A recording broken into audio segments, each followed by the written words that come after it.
So we can get started, but Jeff is not here, but everybody else is here. It's gonna be here. He's right out there. He's right up there, so he'll be here in a second. Yeah, that's close there. Yeah, good He on idea. his cell phone. Yeah.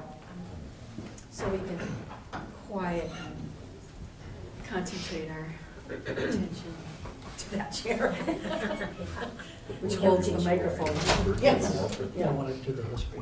Oh, what is that? What's the significance of the chair and the And that's this? the microphone. It's a microphone. That's So, the natty oh, there, I secret. see it. I see it there all. We are- Need to get a stand. That's the elephant in the room right there. That's for you first. Honest machine. Honesty and transparency.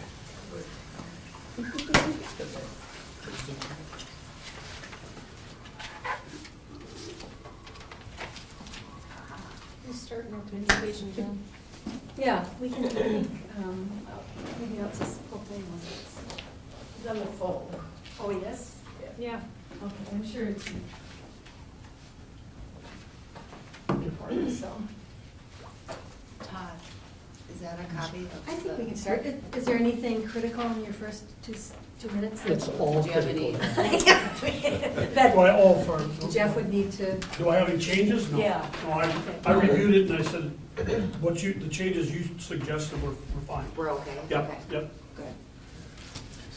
so yes, let's get started. So welcome Howard, Scott, and Mary from EDA. Thank you. I was gonna ask if there were some great numbers we could look at, and I knew there would be. So here they come. This is really, yeah, thank you. Because you're gonna speak to the golf course history, which is going to be fantastic. Because even if you've been here the whole time, you may not remember all the details. And, That's a good point, yeah. because it keeps coming up. It does, and I've been here the whole time, and I don't even remember some, well, my memory's not I'm sure we've had this conversation. there. I'm sure we've had this conversation recently, yes. But this is good. Okay, well, I'll start. I understand this Yeah. is a conversation. Please slow me down if there's questions. What I want to do is talk about the concept, the birth of the golf course, the development of the golf course, its growth, its maturity, its value. And I'm going to start at ground zero, so people understand this started 32 years ago. It's great. So, I left the faculty of UMD in 1985 and hung up my own shingle in Duluth. And one of my first clients in this county was Charlie, not to be confused with Charles, Charlie Skinner, who owned a ski hill at that time and had bought it from George Nelson in 1980. And I helped Charlie on a good-sized project, at least back then it was a good-sized project, raise a fair amount of money to continue the development on Moose Mountain. And because of the success of that project, the attorney that represented both Charlie and George Nelson, Dexter Larson, who you know, asked me if I'd be willing to meet with his other clients, George and his eldest daughter, Becky. They came down to visit me in my office. I was kind of attached to the Freiberger firm, although I'm not an attorney. And they came to visit me in 1985, George Nelson and Becky, oldest daughter. And George shared his concept of the development of a championship golf course at Lutz. And I said, well, help me understand how much land, where it's located, something about the terrain. Long story short, he hired me to develop the golf course to make it happen.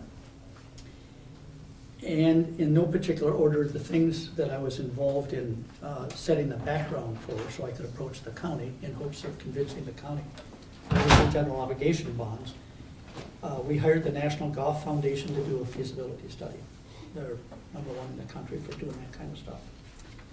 2, we reached out to Toro, who probably does more in terms of equipment used on a golf course than any other vendor in the country. And we asked them to help us think through the requirements for the golf course, the infrastructure, and likely construction costs.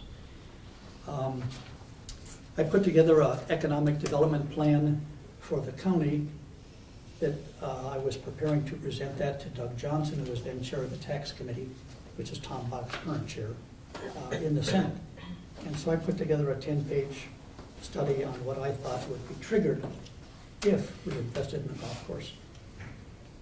I made an appointment with Doug Johnson because we needed state statute to get a lodging tax. That was my concept. There was no lodging tax in this county at that point. This is 1986 now, or maybe, 86. And I visited with Doug Johnson, and with me was George and Becky, representing Lutzen Resort. Joe Goldstrand, who is an architect that's done golf courses all over the Midwest in particular.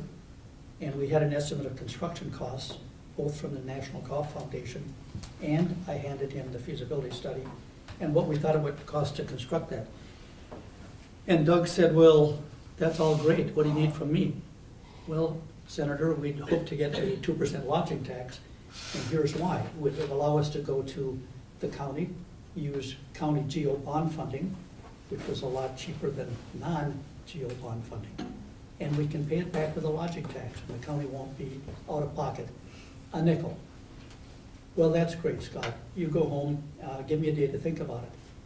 He called me the next day and said, you'll get your 2%, but it's gonna be 3%, and you're gonna start promoting the hell out of Cook County. Is that understood? Yes, sir.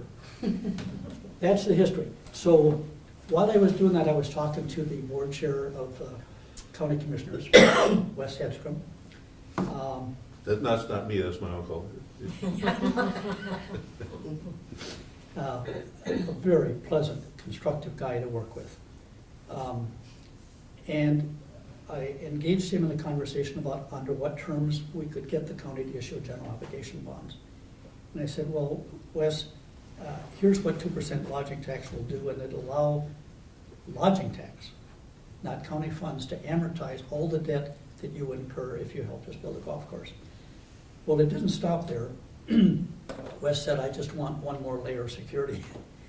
So I went back to the lodging properties in Lutzen and Tofte, and we signed, maybe you remember some of this, although you were only 15 at the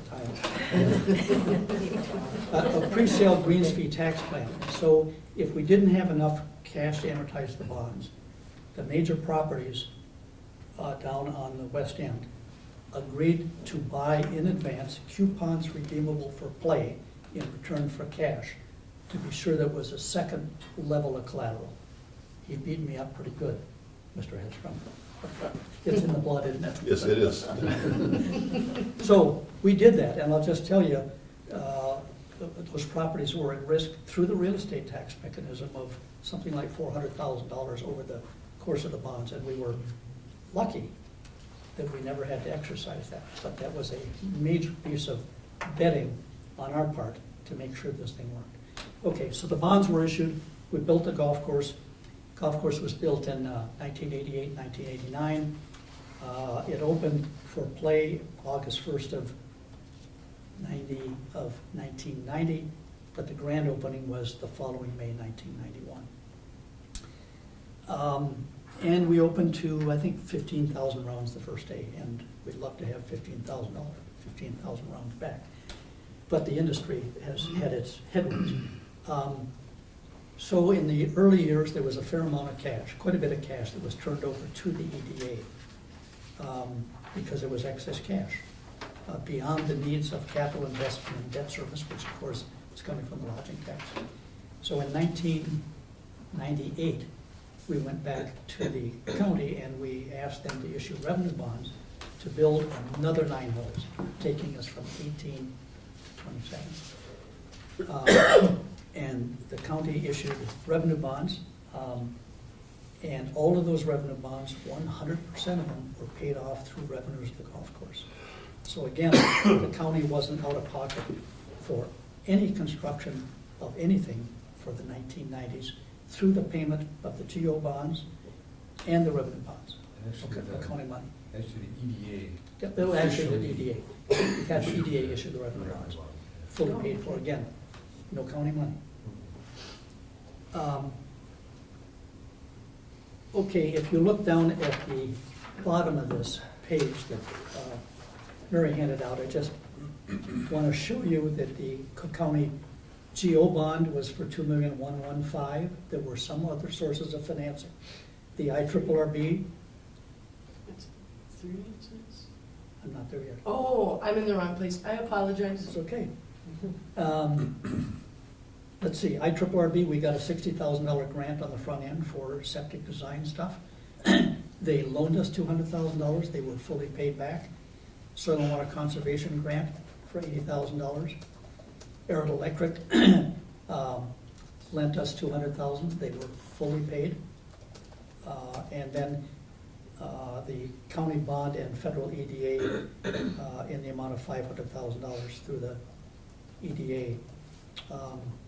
So the subtotal for the first 18 holes, Mary, $3.1 million.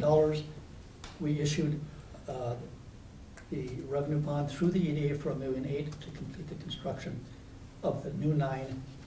Total amount, just about $5 million. No county dollars. A lot of county support, but they had their collateral.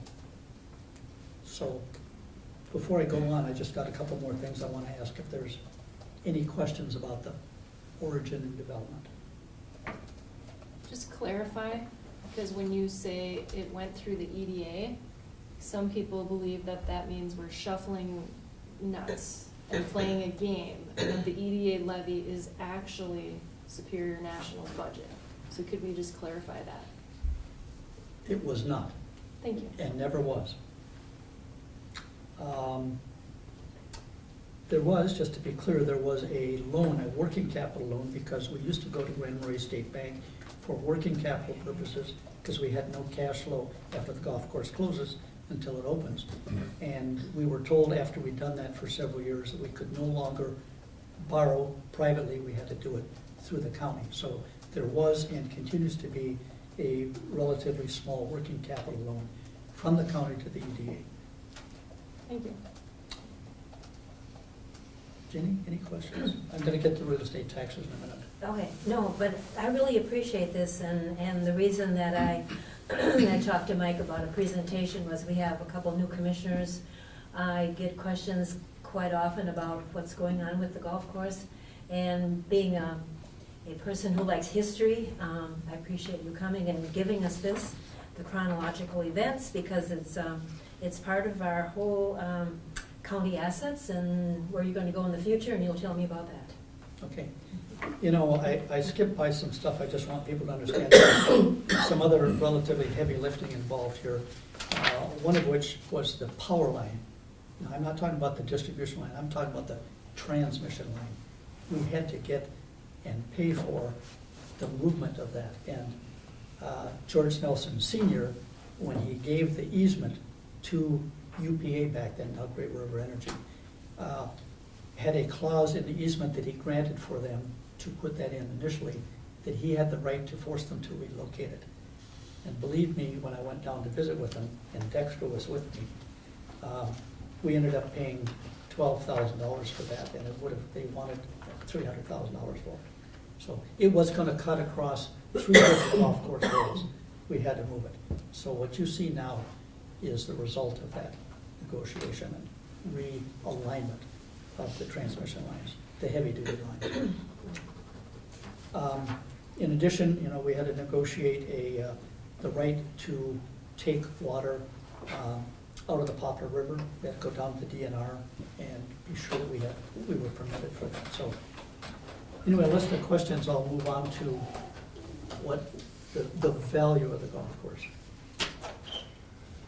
Any other questions? But I think the summary so far is no Cook County money. Only the working capital loan. Except- but that's Nothing- always paid back. Nothing for construction, no, But the working capital loan has not been paid back. has not been paid back. Okay, because you keep Yeah. re-borrowing it, right? Which is that a year, I remember something about, every year it's different? No, same. It's been locked at 175 for 175, okay, thank you. 6 The years. last time it was borrowed was before I was elected. It used to be as much as 2 1/4, or something like that with the bank, back in the mid-2000s. But the plan is still to pay that back at some point, When- so it's not, it's a loan. When we're able to. Yep. Yeah. Yep. Okay, let me talk a little bit Yes, about Scott hears about that at least once a month. I'm sure. let me talk a little bit about the value of the golf course. Yeah. First of all, we do about $800,000 worth of revenues. And about $400,000 provides employment for a number of people for 6 months, and a lot of people part-time. I sign all those checks, so I know how many there are, and at one point in August, you do too, 49 checks for 1 week, 19 of which were J1 students. So if anything ever happens to the J1 visas, not only do we die, so does the golf course. A lot of employment up there, roughly in aggregate, $400,000 local people. And a lot of our supplies are local as well, every year. Now, this is 30 years we've been doing this. Second, let me move on to real estate taxes. And pinch hit for Mr. Larson, who's a little more energetic than I am, but the bottom line is the bottom line. So I would tell you, and Mike would have told you, that there's 2 real estate developments up there that would not have happened but for the golf course. They wouldn't have happened. One is the Luton Log Lodges. The real estate taxes on that piece of property, $42 before that development. $42. Right now, it's about $17,000 a year because of the development of those 12 units. And the aggregate that has been paid to the county, $285,000.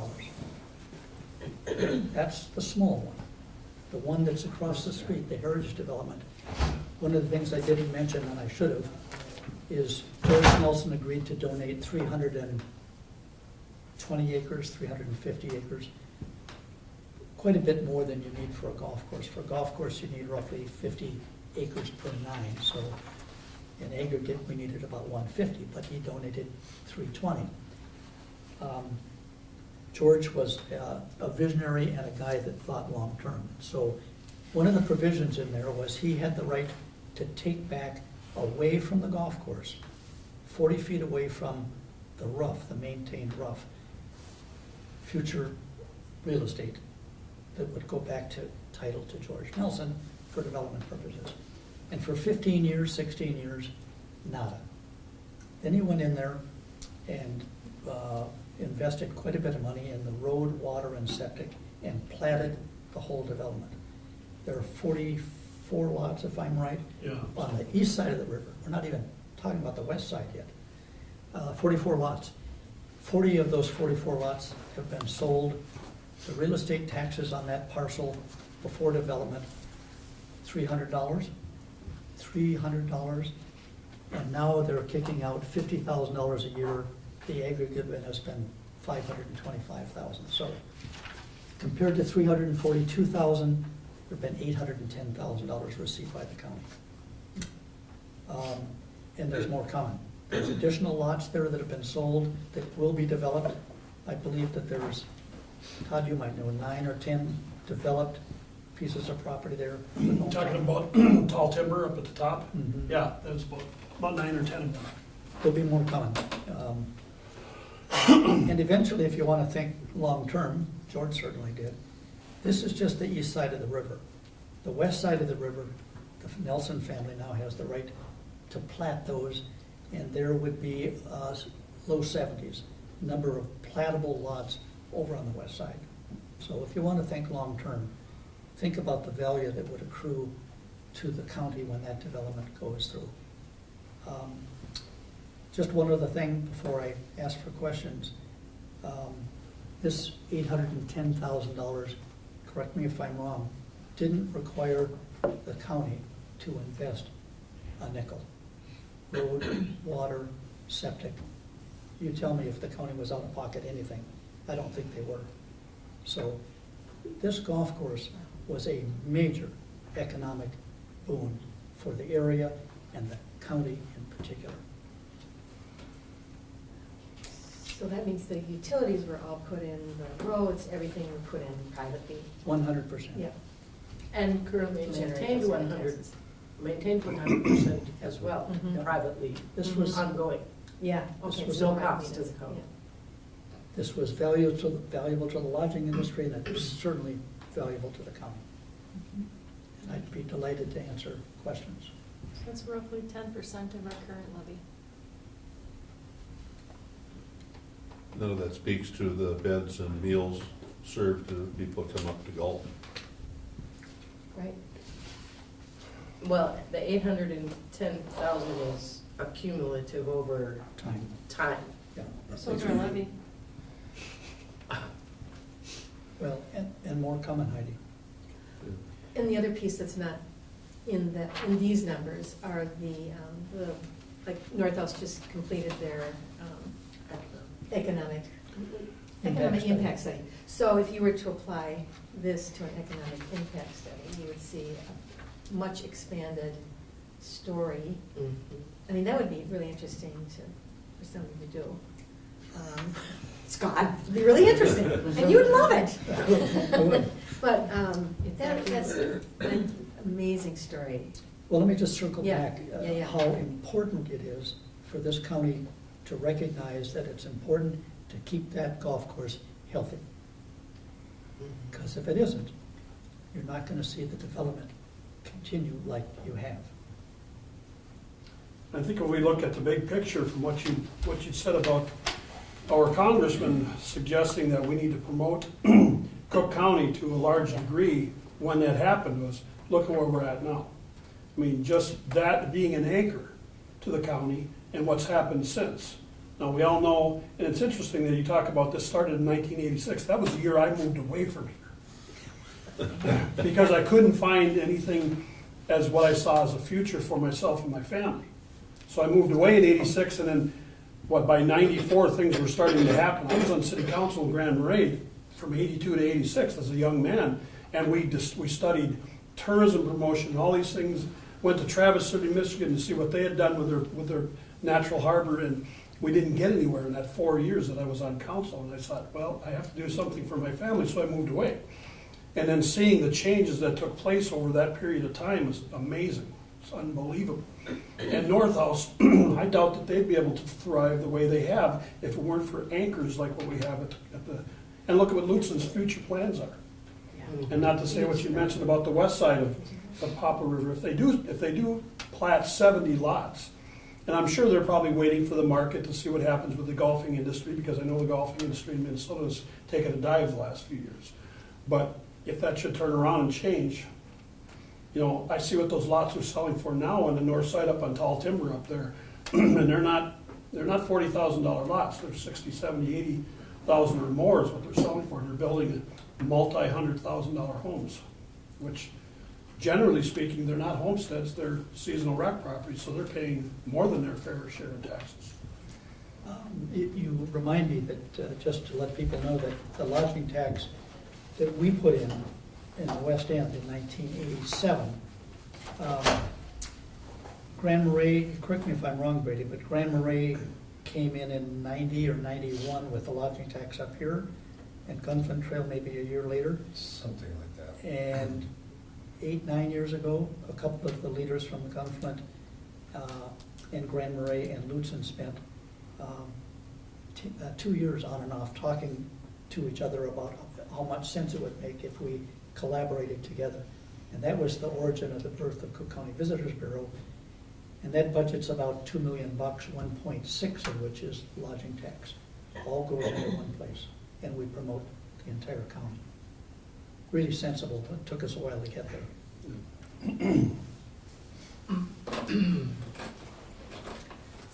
Yes. The construction is complete, okay?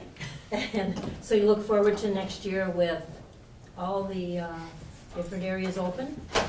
And you're planning on doing some signage, some different signage down by the highway, and advertising? I think there's 4 components of what we want to do. I think everyone's aware that part of the tax abatement bond agreement that we reached with the county mandates that Cook County Visitors Bureau contribute $50,000 a year for marketing purposes to the golf course for 10 years. And we're halfway through that maybe. So 50 grand comes in, specifically earmarked for marketing.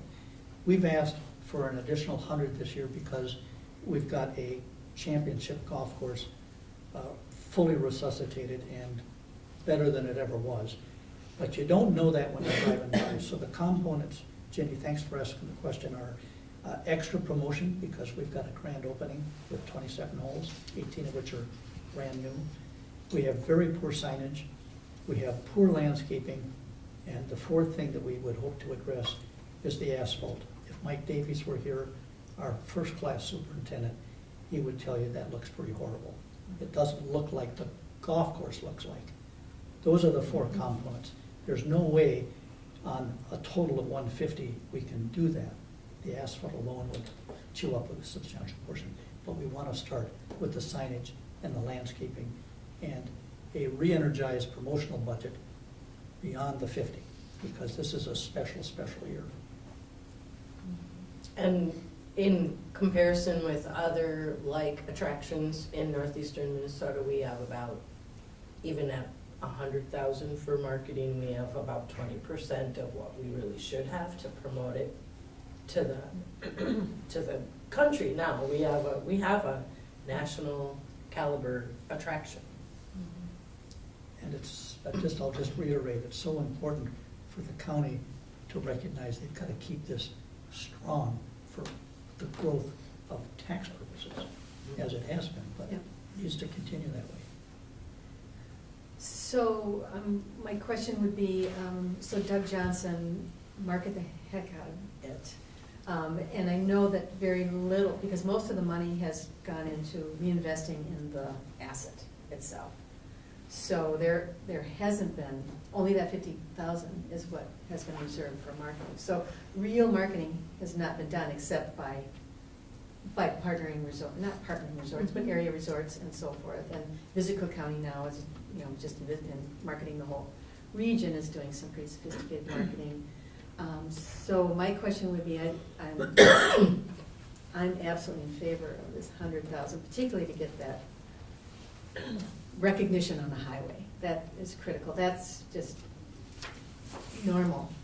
But how do we maintain, I realize that as you market, you get more business and you keep plugging that back into marketing. So, and I realize that the EDA will be working on a plan for the future of future marketing so that we can maintain and grow. Because really we're almost starting from scratch with a world-class facility with the marketing. So it's kind of daunting, and we've got to start, like you say, the value to the taxpayer is enormous. How do we sustain and grow that asset? Well, so far, we're just looking ahead to 18. Yes, okay, just 18. So we had a soft opening in September. I was impressed with the number of rounds that we pushed. And I think it's because of the opening, the new part. And I was out one afternoon and just interviewed a few people there, and they were really happy with the course, taking pictures and Facebooking their friends, which is the best you can do. So I think, my goal is to give it a really big push, since it is new, to try to get it out there and get people on the course next year. And then, hope that it sells itself after that, or it helps. We'll have to see how it's all going to be driven by rounds. The more rounds we sell, the healthier we'll be. So the 100,000 that I'm looking at that as just a kickstart, to get people back on the course that maybe haven't been on it for a while or haven't been on it ever. So it's kind of a hedge against the longer term risk of paying off new bonds and all that sort of thing. And obviously it's been carrying its own, unknown to most county residents, but it's been carrying its own weight. But our goal should be to make sure that it does carry its own weight over and above the other benefits that have been articulated here. The point of the advertising isn't to maintain our current level. Right. Just to grow The it. point of the advertising is to increase what we have, and that income will then be used to reinvest and increase for future years. Yeah. Scott, what's your marketing budget at Lutsen Resort? You're talking about arm's length dollars or staff value plus arm's length marketing dollar. Your investment that you put in, your marketing for a Including resort. staff, Yeah. 350. For a resort, and we're talking about Superior National. When you say it's not enough, people who don't work in this business or do marketing or do advertising don't understand that level of investment, so thank you for giving us your business plan on a public level, but if you sit there and think about Lutsen Resort, the size of Lutsen Resort and its impact, and how much you have to invest to continue those sales, what is $100,000 for Superior National? You know, it's pretty minimal. Very much. But, I mean, we also have, you know, fiduciary responsibility to the taxpayers. I mean, we realize we get the money, you know, from the taxpayer through this board, and, you know, we think we can make an impact with that amount of level of dollars, and I hope we can. Let's go back to the levy. So, just for other questions on the golf course, I'd just like to comment if I could. Sure. Sure, thank you. I was involved in reading RFPs for it initially, and I think I was asked because I'm a non-golfer, or a has-been golfer. And of course, that was at the time where things were just sort of saying, municipal golf courses and so forth.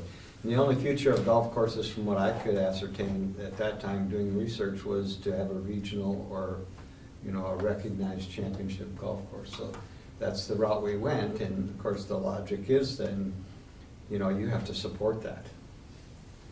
And I think so many times I've seen it, and I'm sure a lot of you have too, that you really invest in something great and then you don't support it, and then it just declines. And so I think we've made a commitment to this, and that we should support it commensurately, because that's the payback. It would be, I think, financially a bad decision not to invest in promoting something that you invested in to build. Yeah. So we made an initial request for 2018 for $300,290, which was $26,000 lower than last year. At our meeting last week, just hearing concerns and maybe the lack of support from the board here, we voted to eliminate $25,000 from our budget that we had earmarked for a director for trail development for the Spear Cycling Association. So that lowers it now another $25,000, so we're $51,000 lower than 2017, or a 16.5% reduction over last year's levy. So now our levy request is at $275,290. We still believe in we're pretty bullish on this whole cycling thing. I mean, it's just an up and coming sport, and through Mary and our director, we will continue to help the Spear Cycling Association looking for funds through grants or other methods to fund that position. Because that group doesn't have a revenue stream. It's this is kind of the groundwork for cycling. I mean, it's not anything that's producing money right back to the Cycling Association, but it's one of those things that bring visitors to Cook County, and it's all-time year visitors, or it's shoulder season. It's cyclists don't care what season it is; they'll come on fat tires or pouring down rain, or they just go.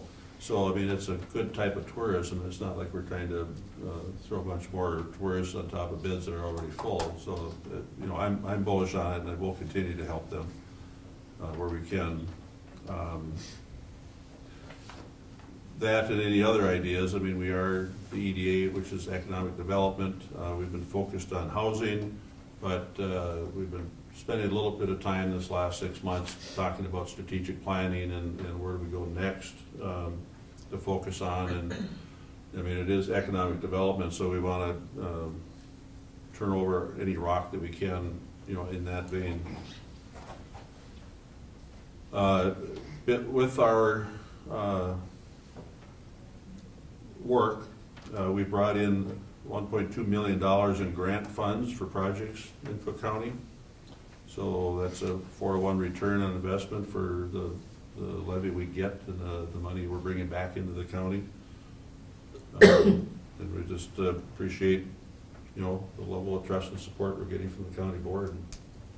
It's all volunteer. It's not always fun to be in public forums, but, it's nice to have your support, and we feel like we're doing good work, and our board is enthusiastic, and we have a great director in Mary, and we think we've got things moving in a good direction, and look forward to your continued support at a reduced level. So just for clarification, the reduced level is 25 less? Yes. 25 from the, 25 less. yeah. I will, our bookkeeper is out of town this week, but when he returns, I will email to Jeff and to Brady an updated budget request spreadsheet that shows the It'll be- mountain bike director position at 0 instead of 25,000. Sure. So, I mentioned we've been working on housing for the Grand Marais Workforce Housing, which is over on the west side of town. We have 4 foundations in place. There are 2 of the houses have full garage, 2 of the houses are gonna have just kind of shed buildings, storage buildings. Those 2 buildings are in place. Because of weather, traffic, construction, the houses are coming from Moorhead? Red Lake or Red Lake. Red River, somewhere northwest. 300 miles. Red Lake Falls. Red Lake Falls. It's been a logistic problem getting those houses here just because of daylight. They have to run during daylight. So it's The a oversized load. two-day trip with the Manor Lake. So we're houses are ready, the foundations are ready. We don't know how many houses are gonna get placed this year yet. But the project is going. I think the utilities are mostly hooked up on all 4, sewer and water. And One Roof is our developer. They're gonna start right away on the plot for the whole block is done. So there's the full build out will be the 4 that we're in process now, 7 more next summer. And then the future would be 2 16-unit apartment complexes. So they're gonna start early winter here sometime soon, grubbing the roads and the home sites for the 7 houses. They're first on the list for their setting contractor for next spring. They're gonna go right in, and we got, everything takes longer than you anticipate and hope. All the site work and the mitigations and wetlands and looking for historical artifacts and all this stuff is just way too time consuming and costly, but that's all done. So now next year we'll just be building houses. We are also working toward probably placing order for the 16 units of rental housing. It'll go next to Airhead Electric, and that should start next spring as well. So I'm about a year off on where I'd hoped to be, but we're still there. Still closer than the 40 years we It is. started. So, I'm moving into the 2nd year of my 2nd term, and I've been waiting since the day I got elected. Yeah, I know. for this, so. it's, That's 2 16-unit apartment buildings, did you say? That's what he said. I think he it's meant one, excuse me. Okay. But there's room to grow.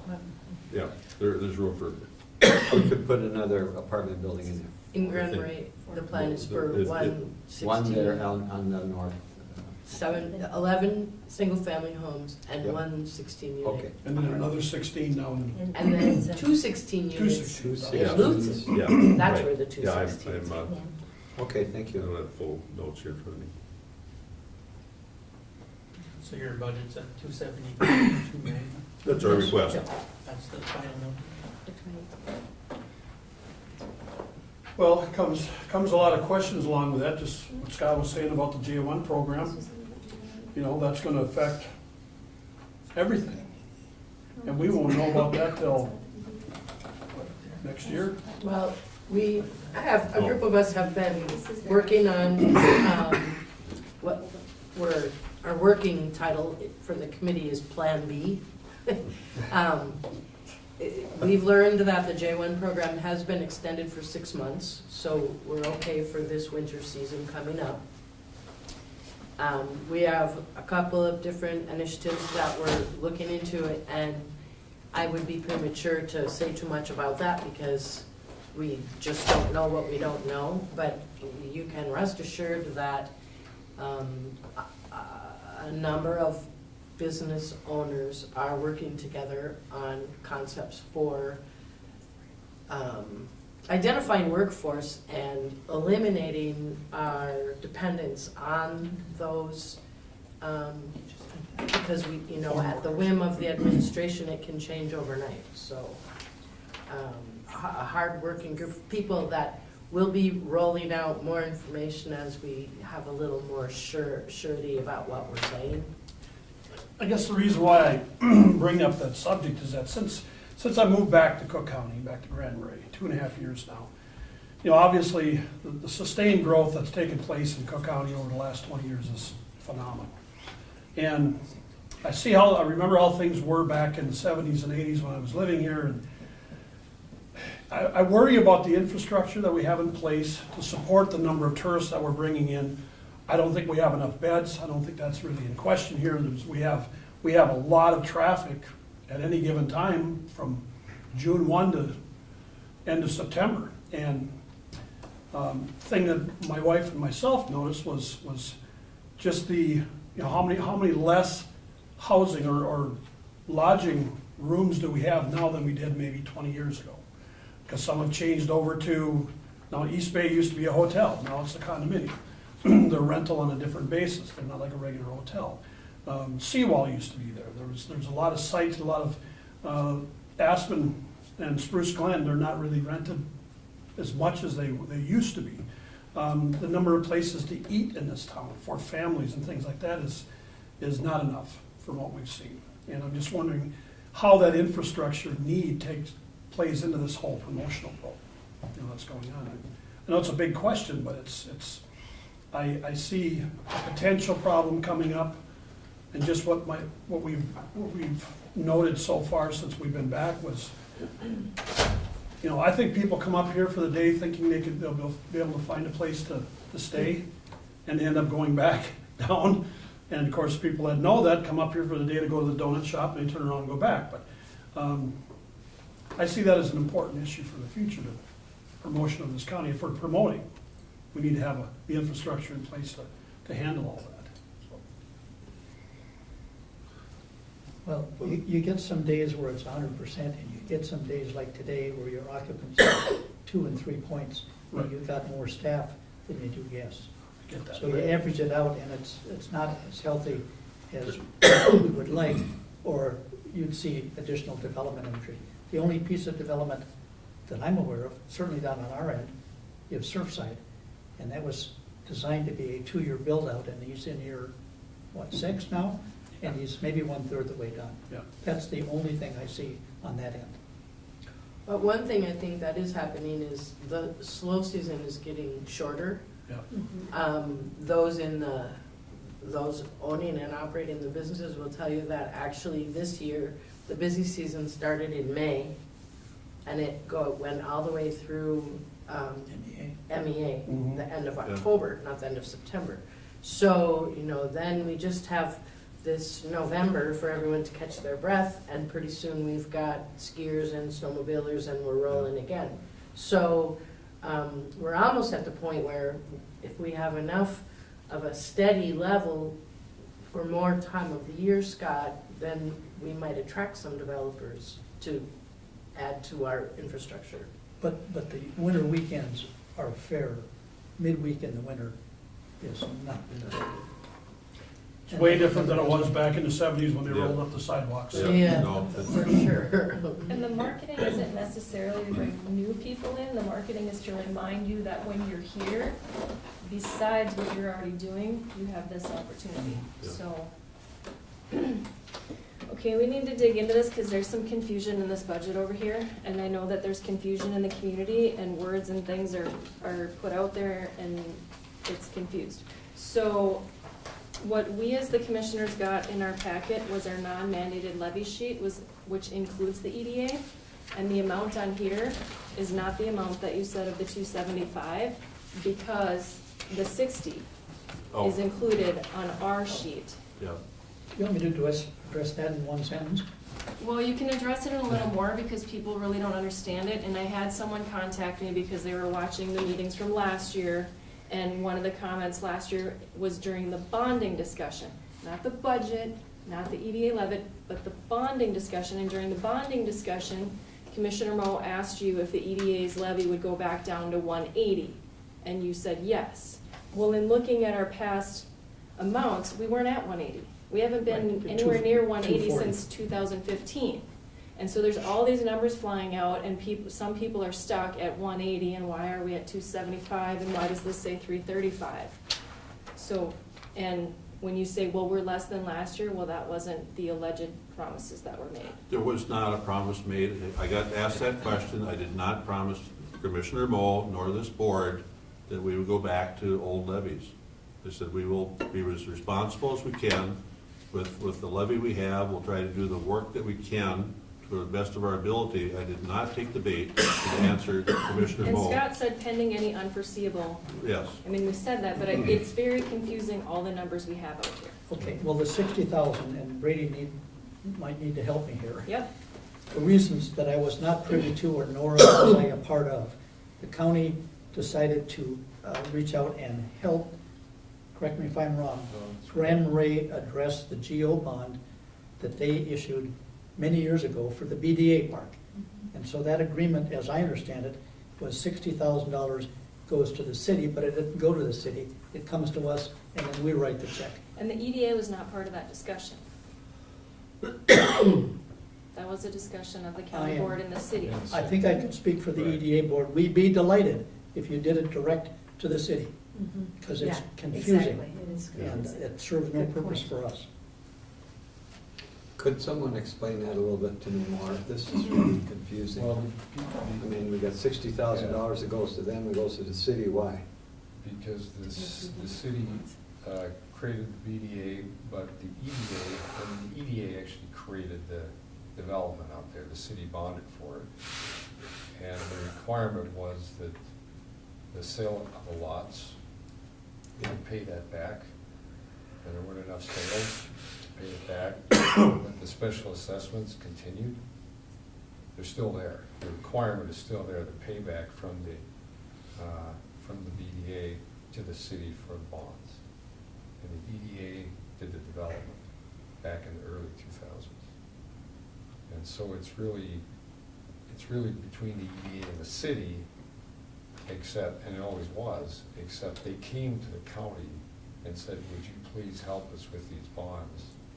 And the county said, we will, but we're gonna levy it through the EDA levy because that's where the responsibility lies. One other thing that's important to notice is when we've got title to those lots. I mean, we own Okay, them. yeah. When we promote, sell, negotiate, sell those lots, those dollars go to the city. We don't gain any ground on that. Because they go to pay down the GO The bond. For the bond debt. Okay, so Nothing the comes to city's the not EDA. profit. So, No, Well, the but city some is of the not profit making point profit. if there Does this go was. away? If there was. Till we There pay was. out When the bonds are paid off, That's another $1.2 million or $1.3 million. And the original estimate on the assessed value, help me Heidi, was around $60,000 per lot Mhm. to amortize the bonds. And they're selling for 30. Less than. So there's no way it's gonna fully amortize. When they're in the EDA, so the EDA, if you look on the EDA's budget, the EDA pays the property taxes on them also. Right. Interesting. How many lots do we have left? A lot. 24, I think. Okay, thank you. 6 or 7 are sold. Yeah. 2, 3, 4, 5. 6 or 7 are sold. All right, thank you.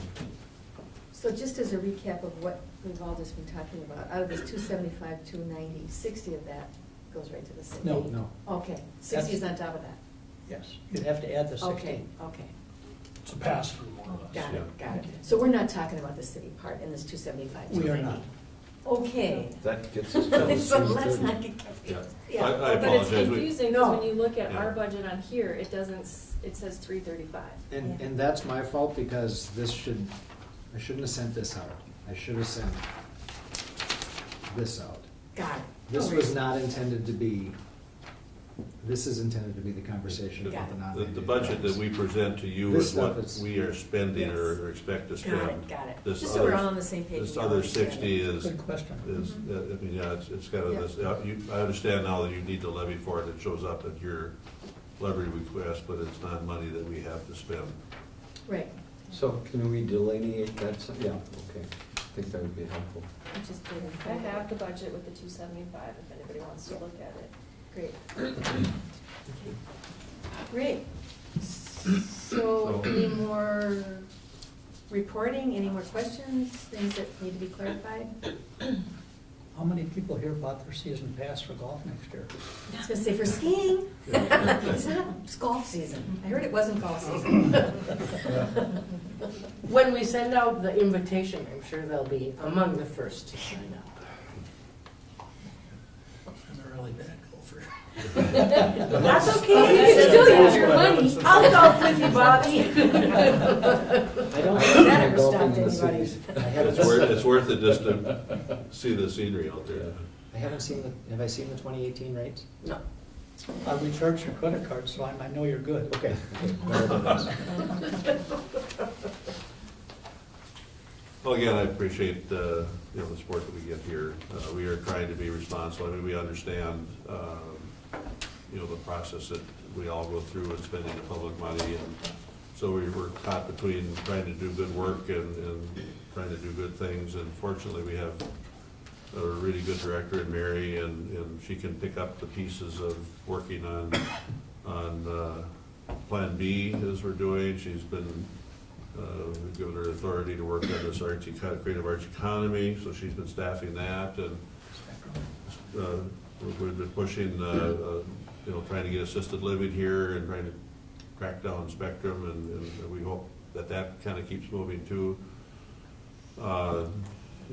Providing support for the cycling. She's been helping Bruce Block, for funding, and he needs a commendation too. I mean, he'll when he's completely built out, I think he told us he'll have 70 beds there.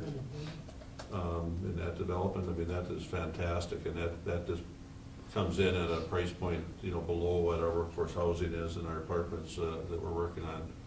So it's a really a nice addition to our community there as well. So,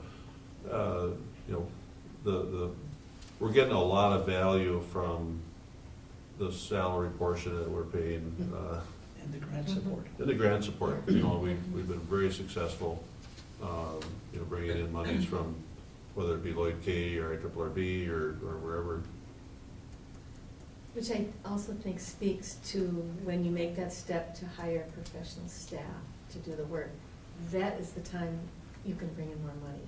Until then, it's always spinning wheels, it seems like. So, that synergizes the capacity to build and grow. Which would be my sadness about the bike thing Yeah. going with, Well, we're gonna things won't continue to stop. look for Yeah. funds for Yeah. that position in some but, other yeah. sources, and, it would have been nice to have the seed money, but we'll just try harder. Yeah, and it just isn't Work the harder. time, Yeah. Yep. Things have a tendency to find their right time Right, when they'll be successful. Yep. We don't have a lot of history of things not working out. I mean, we can speak to the BDA, but none of us had anything to do with it. No, Right. right. Exactly. So, I mean, it's, you know, that's kind of a mystery, but, If you look at, we brought the EDA director in partway through 2016. In 2017, we had $500,000 in grants come through the community, and then we've got 350 budgeted for 2018. There's more. Yeah. It's just not, It's we, just not on there yet. it's just not on there yet because. But when someone's questioning why we have a director, I mean, you can just look at our budget and look at the big fat zero across the top Yeah. until we have a director. Right. Well, Ginny, thanks for giving me the chance to go back to the concept and the birth. it's Well, awesome. My appreciation. Many people have forgotten the I know. dynamics. Right, I know how, how important it is for us to understand that, and that's why I'm appreciative of your time to come here. And, you know, many, many years ago, other boards began the process of doing the golf course, and we're all here now in 2017, and feel that we need to get a closer look as to what has happened and to support you in the future. Appreciate that. Thank you. And I was confused when you said 2017, I was thinking, aren't we in 2018? Not according to On this. paper we are. Not according to this. Fiscal year, yeah. We're looking. Jan's in 20. Yeah, already, it's like. And then to put that in perspective, that 275, 290 budget, that goes again, the $800,000 in annual additional taxes that are brought in. That's an excellent investment. The 800 is the aggregate. Aggregate. Oh, no, Yeah. no, the annual, but what's the annual? Oh, Oh, that's right, it's only 50 plus. 67,000. Oh, yeah, no, I'm sorry, Yeah. so never About mind. 70 grand. 800 Okay, is never mind. cumulative. Yeah. But And, still, Yeah, it's 70,000 in property taxes, Yeah. it's 400,000 in wages, plus Okay. local purchasing. but way different than I was thinking. The And other it's on thing all that the I think- infrastructure that the county didn't pay a dime on. Yeah. Yeah. Right. Yeah. The other still thing, valid. Todd's aware of this, but Yeah. just so other people understand, the aggregate assessed value of these two developments we talked about is $9 million. Those were local contractors, local vendors, local materials. $9 million. Big deal in this size county. Yeah. And the value of it's that big. land prior to its development was fairly low. Yeah. Fairly low, you can't even see it. Yeah. So, A lot of other counties were in this position. So we're happy and grateful for the quality of people that are stepping up to do the work. As we know, it's, you don't get thanked for it very regularly. You get criticized for it often. Oh, yes. So, and I think as a board, we're always looking for ways to promote the information. I think we're doing a better job with going on WTIP and having township meetings and having these types of meetings to get the word out, because that's important. There's a lot out there that's not quite the true facts. And I believe that we need to have the true facts about how we operate as a board and as a county, so that's why. Well, I hope they're listening. Even if they're listening, I have the same person that every single year tells me to sell the golf course, and every single year I tell them we don't own the golf course, but they come back the next year and tell me to sell it. You can't do it. With the level of public financing involved, you couldn't do it. Even if you had someone interested, you couldn't do it legally. Well, that's a good answer. Until all that is paid back. Right. Not while the tax abatement bonds are out. Makes and sense. does the Nelson family hold first refusal? If there is a legal provision that the golf course is closed for more than one full season, then the Nelson family has the right to come in and, I think they'd be Repossess crazy to it. do it, but they Yeah. have the right. And take it back. It could happen. Yeah. Thanks for Well, I'm repeating that. keeping it My, healthy. my goal is to have it self-sustaining, as it has been. My goal is to have it make money Well, so that that it too. can support the programs that we want to offer at the EDA without levying the taxpayer. Oh, That's more sophisticated. I know I might be one of those crazy optimists. Cool. Well, thanks for your time. Thank you. Thank you Great, so thank much. you. Have a worthwhile. Okay, good. Okay. All right. Good job. Thank Do you you. want these extra copies? Yeah. Yes. There's something. Okay. Wait, that is one.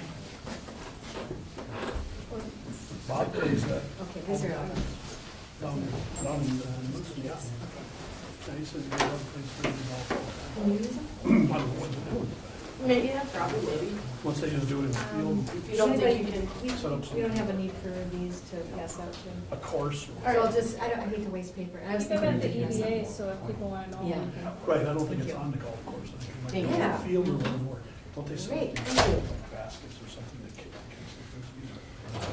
can So next, we need to take a break, or are we good to go? Madam Chair, if I could, I'd suggest that we take 5 minutes. Great. And then I would suggest that we change the order when we possibly talk about the truth and taxation format. Great. And agenda, because we've got Todd and Valerie here specifically to talk about that. Great. Because they may or may not want to stay and have the conversation about looking at the discretionary budget requests. Excellent. So if we take 5 and come back and start Great. with the agenda and Excellent. format. Great, thanks. All right. I'm gonna leave the Camera running? line. Okay. Is everyone good? Okay, so, We'll go ahead. some good news. Yeah. I've been trying to reach the candidate. And I felt it was pretty important. So I did, and we had a conversation, and I talked to the friends and the questions, and I said this afternoon, I'll get that off to you. Great. So. I asked Sure, this chair is out, so I asked her. Yeah. She's looking at you. I started with. Yeah. He said yes, and okay. Consider this a conversation. Say, Val, I Yeah. passed the latest it. release about the fire, a Awesome. report on it yet? So, yeah. Okay. do they report on Is it?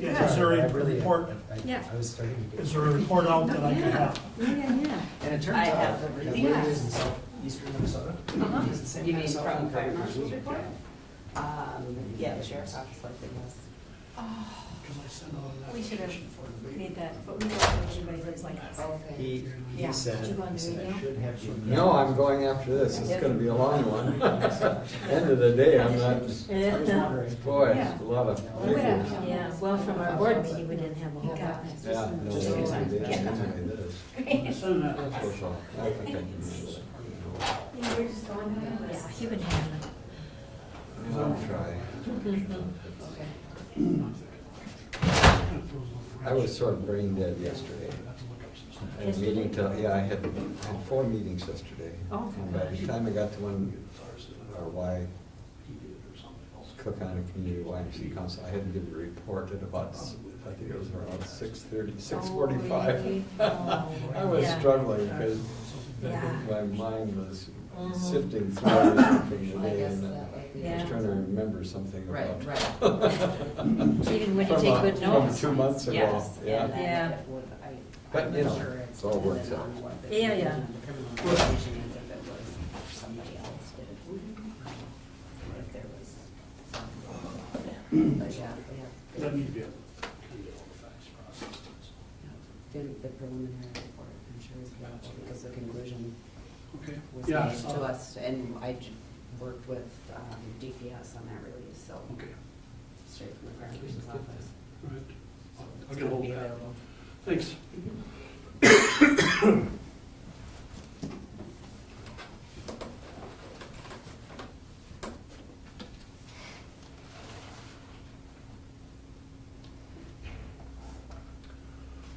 Yeah, interesting. Is that, guys on? Yeah, west of town, or east of town.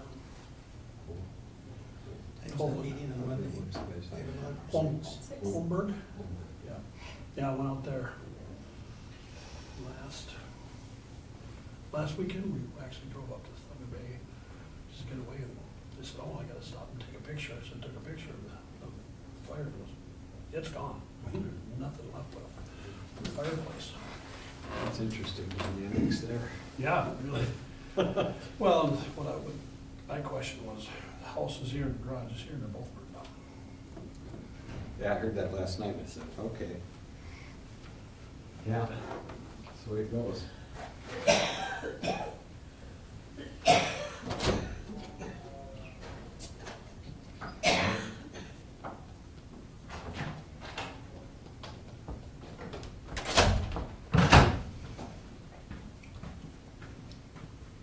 I couldn't find my red pen earlier. Someone stole it? No, I had it in my pocket. It's kind of like looking for your sunglasses on top of your head. Dang it.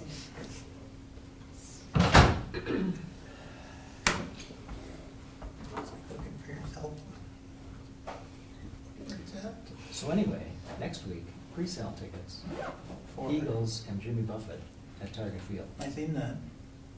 I think I'll pass. Eagles and Jimmy Buffett? Eagles and Jimmy Buffett. They're doing part of the tour. event.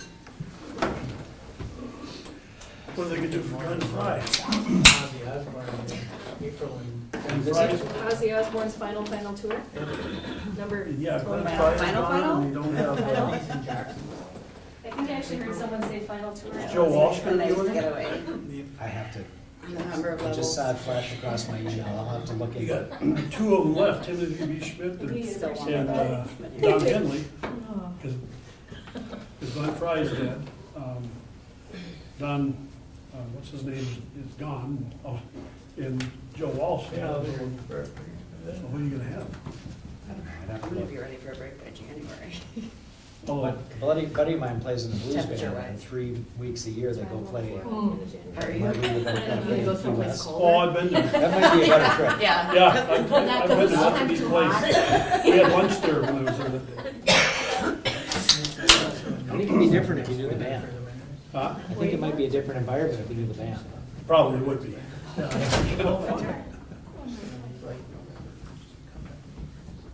You're too young. She's younger than you, isn't she? Yeah. Yeah. Okay. Yeah, I'm probably the only one that goes further north. Well, I go I to- try. I go to Alaska regularly in the winter. It's the only time I go. I don't enjoy any of it, but I still do it. At least we don't enjoy it. Right. Yeah.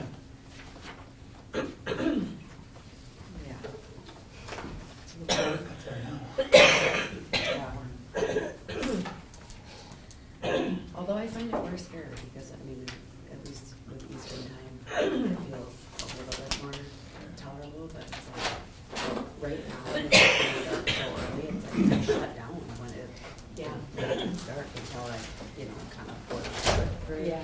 So seasonally acclimate. Until I April. enjoyed that shutting down last night.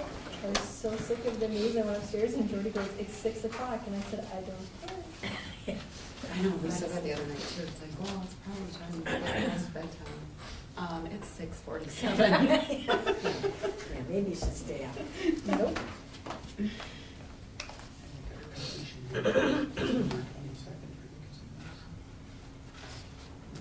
Oh, good timing. Okay, are we all here? So shall we start? Truth and taxation discussion. So, I'm gonna So- organize ourselves. Yeah, so the discussion is really about the format of the meeting Yeah. and the messaging and make sure that we get the invites out and that we've done everything we can to notice, and that we're preparing the materials that you want us to have prepared for that meeting. Valerie, do you have an opportunity to summarize the conversation Brady and I had? I do. We had with Brady this Look at Monday? We met yesterday just to review what is outstanding and the opportunities to just do a final push of communications, reminding and encouraging folks to attend the Truth and Taxation meeting, what the purpose of the meeting is, and then just a review that, it is a requirement, however, or it is a requirement that counties hold a Truth and Taxation meeting. This year, Cook County held a number of public meetings dedicated to it, but that this will be the final dedicated special meeting to the budget conversation. So this year we had a number of consistent communication materials, including the mailer that went out with the tax statements that have gone out yesterday and today, wrapping up this week. The notice that also mimics the communication out there, so people are recognizing that it is from the county and that it is part of the budget conversation. And then yesterday we also reposted the video that was produced around the budget to remind people, kind of what the position is and what the conversation is, and then encourage people to come out over the next week to attend the Truth in Taxation meeting. And then also encouraging, or just reminding folks what it is not, that it is not, a meeting to discuss individual assessment values, and then what they can do, if they do have questions about that. So twofold. And for that, if you'd like me to I can be here to take those names for people that want to discuss that with me, make that available so they don't take up the time for another reason at the budget hearing. And we are getting calls. We've been getting calls. All right, so. And basically the calls are, geez, why did my value change? Well, that was last spring, So we're moving on, but we've had a few calls. That's the first question my staff asks when somebody calls. They say, look at your statement, did your valuation change? Look at your significant value notice. And then, on this TNT notice, they can see that too. Right. So when they call on that, or did your classification change? And if it did, then we refer them over to the assessor's office. And like I'd said last year was the first year we did a mailing, tax statement and valuation notices together. First time in Cook County ever, and the valuation notice was bright yellow. So, and I have talked to a few people today that they said, well, geez, I guess I missed that. Well, it's gonna be a learning process where people get used to seeing them together and when and how, because it's all spelled out on the value notice, who to call, when to call, what the options are, so it's just education. And the dilemma is everybody gets so much mail every day. Yep, yep. And that's, part of what we're buying is the overwhelming amount of information that goes to every household every day. I think the amount of calls that we're getting this year so far is down from what was last year, because the value notices and tax statements were mailed separately. Yeah. And some people didn't, they didn't pay as much attention to two separate pieces of mail. Well, now they're together, so it's, hopefully people will be paying more attention. We'll see by the end of this week or by the end of tomorrow how the volume is. So just to close the loop, then the next steps in the communication process are to post the notice to the county channels, so the website, the social media channels, a formal media advisory inviting media to cover it and providing all the details will go out today. And then this notice will go out as a public service announcement, just encouraging people through the media to attend. Did it get in the paper as well? Yep. There's a required notice to the newspaper, and that'll hit the paper Friday and Saturday. Okay, yep, so then that's the final communication tool. So, Todd, you were just saying that you haven't received as many calls this year as last year. It doesn't appear to be. Yeah. All three of us in the office have been taking calls, but it just doesn't appear to be as many as last year that I remember. Because I had a bunch of calls as soon as they got the value notice or the TNTs, and last year the timing of the TNTs were mailed out. A lot of people got them, the day of the meeting, and they weren't real happy about that. I think they went out a little earlier this year for them. So that if we can field some of those calls ahead of time, that's good. And then we end up with some calls after the fact as well. So we'll just have to keep track of how many we're getting. And I don't think it's as many as it was last year. And Brady, how's your staff holding up? Good. We don't get as many calls as Okay. the assessor's office does. Okay, And like I say, many of them end up over there. okay. But, no, I think part of it may be too that we're not we just have basically our levy to deal with this year. Right. The school does not have the two, the referendums And the city's and all portion. the questions that came around that, for example. Great, so we're gonna hold a meeting. So I'm just drafting a letter or an email to Brian to talk about the setup of the room, that we want as many chairs as possible, and I'm asking, would you recommend we remove some of the tables? So I'm just gonna send this to him to put it on his Yeah. calendar, that we wanna reset the room for the meeting Monday night, Great. for the most capacity that we have. Awesome. And then, primarily, the agenda for the meeting, I think it's appropriate for the board chair to issue a welcome.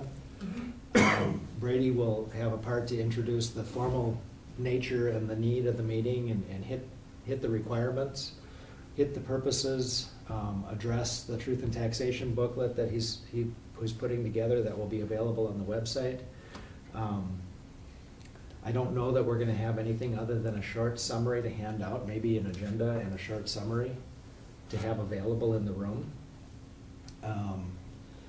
And then I will do a very brief version of the meetings that we did in August, probably mostly speaking from the summary page. And we'll do a PowerPoint presentation, so we'll have something on the screen so people will be able to identify where we're at, what we're talking about. I think we'll have some of these available in the room too, and maybe we'll just talk from this piece, because everybody got a copy. Everybody will have gotten a copy, but we'll have a PowerPoint that highlights sections. And we really want to keep the presentation to a very minimum amount, and then we'll turn it over for the public conversation. And Commissioner Siebertson will just then facilitate a public comment period until we exhaust the public comment period, and we issue, and we thank everybody for coming. And so this is unlike the public comment that we have before our meetings. This is not a hearing, this is a conversation. So when people ask questions, we can answer. I really think that's gonna be problematic. Okay. I really think we ought So to we'll just just do hear public from people. comment, and people get their Yeah. 3 minutes, 2 minutes, Yep. 5 minutes, whatever it is we Yep. decide. Assume it's 3 unless the room is Empty. small. Yeah. And then we could adjust up from that. Yep. But it really is just a public comment period. We're gonna wanna have our information that says, we really don't wanna happen what happened last year. Because Right. there were people that came here and were afraid to speak because of the way they were treated at that meeting. Right. And so there's no cheering, there's no heckling, there's no booing, there's really no commenting on, people just are allowed to speak their piece. And we're gonna listen and we're gonna take notes. You are. Mhm. And you take that into deliberation before we make any other, in future budget conversations and decisions.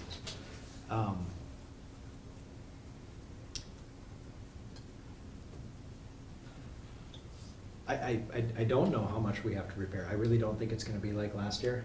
Right.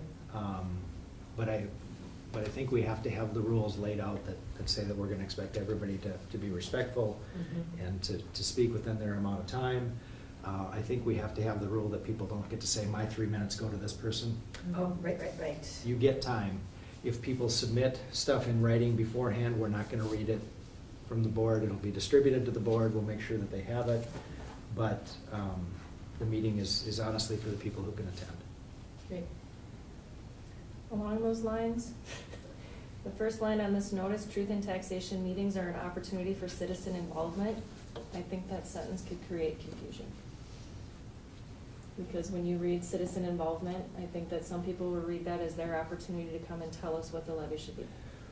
Well, Which there- you can during public There, comment. there was, I mean, there's a significant disconnect. There was a statement made this morning that the board didn't listen last year because you didn't do what the people in that room said.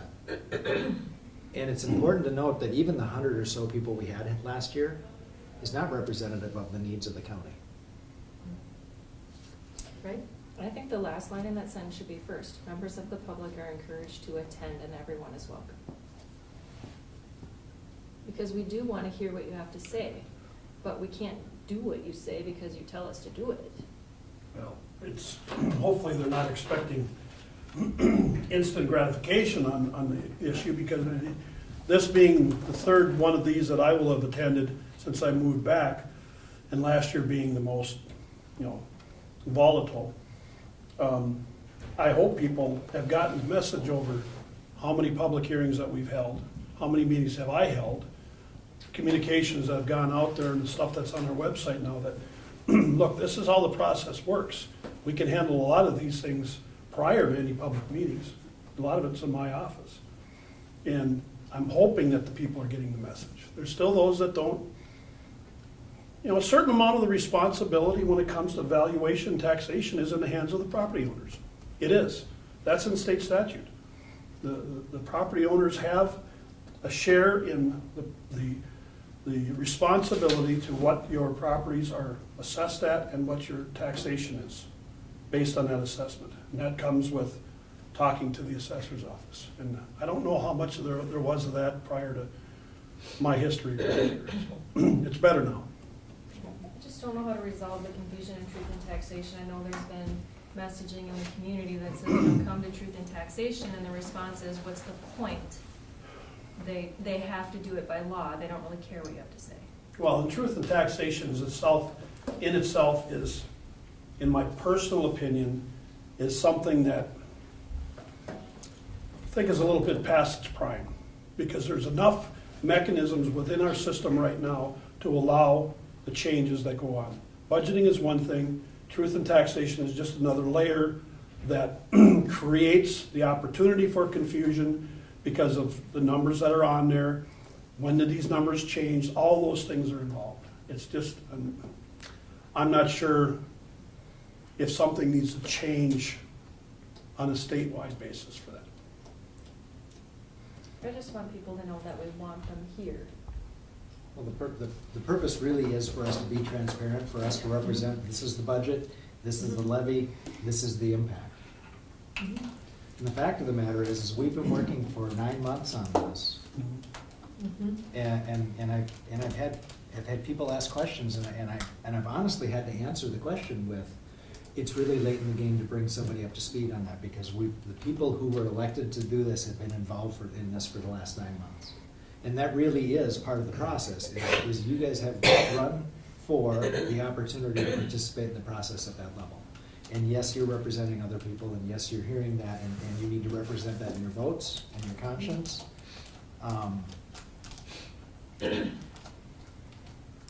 And you guys know it's more complicated than somebody coming in saying, I can't afford that. We know largely, for anybody who might not be able to afford it, if we actually reduce programs to balance the budget that way, there's more people who couldn't afford to live in this community without those services. And that's the conversation we have largely at Health and Human Services and the advisory board, and you guys have that context. And I don't know how to get that message out, but honestly, to represent, you didn't do what I want, so you're not listening to me, is an unreasonable expectation. It's just as unreasonable as the people who walk into the highway department and say, my road was slippery this morning. Yes, they are, it's Minnesota, and we're doing what we can, and the crews are out there and they're working. We've got competing interests, we've got limited resources, and you folks are tasked with prioritizing things and making sure that we're meeting our responsibilities and trying to provide for the best needs of the community. And that's the representation that we have to have. And you know it as well as I know it. There are lots of people in this community that appreciate the work that you're doing in balancing this. And they're not always the ones that you hear loud and publicly, but there are people who are saying that as well. So this is about transparency. This is about making sure that anybody who wants to know knows. I mean, now that you're right, we have the internet, we have our website, we've got all this stuff. We have a lot of tools now that weren't available before. That weren't regardless available where you are in the before. game. So this was really, preliminarily, this was, here's the proposed budget. In September, we set a preliminary levy. Here's the budget that reflects that. Here's the impact. And it was, largely unattended in almost every case that I've been a part of. But the process is, I mean, that's not the point where we're gonna change program. That's not the point where we can change our priorities. And it does put you in a difficult situation because you hear things that you can't reconcile with the reality. Yeah. With what, with the information, yeah. Competing interests. Yeah, exactly. We don't wanna spend money here, we wanna spend money here. Well, Yeah, that doesn't change the budget. right. Or I don't want anything, and I'm not asking for anything, but we still have to equalize and assess the value, the levy across the value of the accumulated properties. Can I add something? Regardless of public appetite or the climate, I think it's really important and fundamental of public engagement is making sure the expectations are managed of what they can expect to come at this meeting. So confirming what the format is, I think we Yes. need to include that in the notice, that the board welcomes and will hear the comments and consider them in the final discussions around the budget, but not that it will be, necessarily a Q&A. I think we should Yeah. change To the be very clear specification. about Yes, that. that's not a- Because it is public comment and it's, we can't afford to get into Right, that conversation there. no, because it'll be unfair to the next person. Because the people who aren't Yep. there aren't represented. Right, Yeah, but just reiterate that the public Yeah. comment is welcome and will be considered in the board's decision, but to manage the expectation that it's Yeah. not going to be In the that format. In the 2 meetings that I've been here, I have watched the commissioners do due diligence and take notes and follow along. And I know that everybody has listened to everything that's said in those meetings. And you weigh that against all the other information that you have, because we've been working on this for 9 months this year. So I think you're right, we do have to be very specific about that. That this is your opportunity for public comment. All comments will, Here's what all will be comments done will be with it. heard, and here's what the rest of the process is. The rest of the process is the commissioners will take that into account. so does that mean then you'll change the first paragraph? Yeah, just slightly, so that it's clear that, even the ground rules of, 3 minutes and Yeah, and let's to allow just, for the most amount of public input. Could we I would say just- opportunity for citizen input? I would just set it at 3 now. And let's just set it at 3. Two is really, really light, 2 makes people mad. makes people 3 mad. Yeah, 3 is, 3, if we Yeah. set 3 and we have the opportunity to make it longer because we have lower turnout than we expect, then we have an right, opportunity. exactly, and we can set that right at the beginning, at least then we're under-promising, over-delivering, not the opposite. That's what we don't want to do. And if at the beginning of the meeting, yourself or Brady or whoever gets up and talks about this and say, and by the way, anybody who's here to talk about your assessment, your valuation, this meeting is not for that. However, Todd's in the back of the room and we'll, We've got that program 3 or 4 times. okay, good. And I just want to make sure that somebody doesn't get up and waste Right. time talking will. about something that's really Someone will get not. up and say my value went up 100%. Yeah, And in all honesty, Commissioner Sievertson and I talked about this on Monday, that if somebody starts talking about valuation, she can be free to remind them that the appropriate opportunity to talk about that is in April, or now go back and schedule an appointment with Todd. Yes. Sounds good. I've had lots of people just today, and these came This out is yesterday, amazing. say This is amazing. we really appreciate getting Yeah. the information. And the same as last year when we had our first district-wide meetings talking about equalization, this year was the second year that we had those across the district's equalization hearings. I think we continue with the process of planning to get out and have the district meetings in August next year before we set the preliminary budget, and we continue to have that education. We had talked about having a follow-up video. I think it's better to do it next year, just talk about the process, maybe get it out ahead of April deadlines. And just continue to inform people what the process is, where to look for, where's the appropriate place for you to ask questions before decisions are made. And the appropriate place to ask questions about valuation is with the assessor's office before those hearings happen. The appropriate place to ask questions about the budget is as we're developing it. Truth in taxation is a disclosure of here's the plan. Right. I think if we could also, well, maybe not now, but I think we're gonna have a different dynamic next year because we're not dealing with balancing the budget. You know, that gets confusing this year because some people cannot discriminate between balancing the budget and the total budget. And they would like to think that, you know, that it should just go away.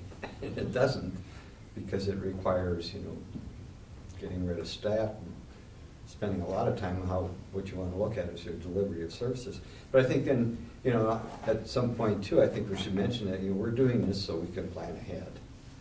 That we got this, you know, budget committees looked at this second year and the third year and saying, you know, if we do this, then, you know, at least for the things that we can control, we can say this is how we're going to look in the future. And so I you know.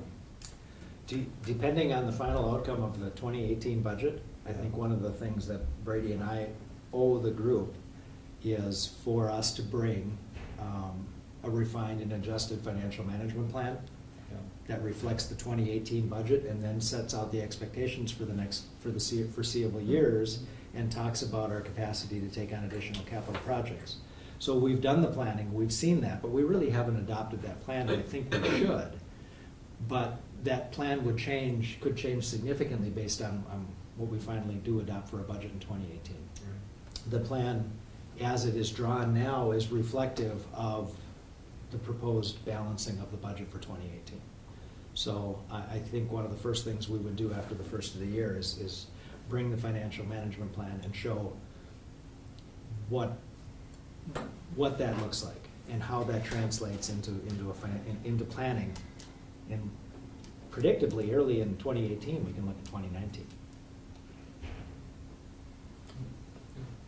You know, the interesting comment this morning was, I have to pay more for utilities and fuel, so I have to balance my personal budget. Well, if it was me making that comment, my personal budget, I would cancel Netflix, or I would buy the cheaper groceries. Well, if fuel prices have gone up for you personally, they've gone up for us as a county. And we can't not plow 5 miles of a road because we don't have enough fuel in the truck to finish the 5 miles. Our option is to reduce staff,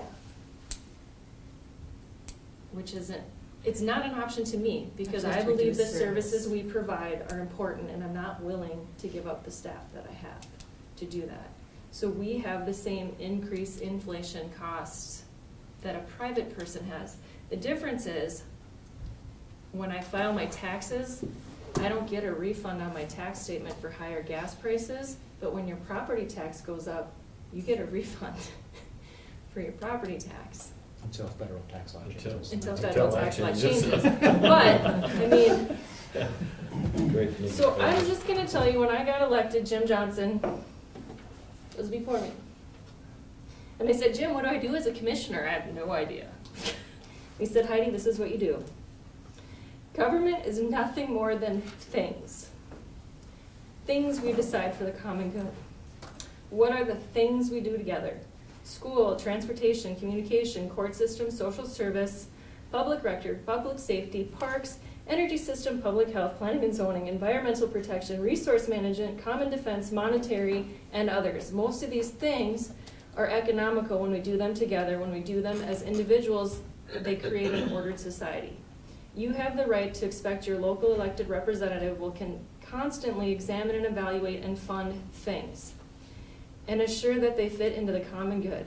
Use of tax dollars to maximize benefit for the whole community, like plowing roads, is easy to justify, while their use to benefit a few, like Wall Street executives, is not.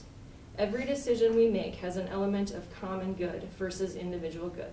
The closer it comes to common good, the more it needs to be supported by government. That's my job. Good.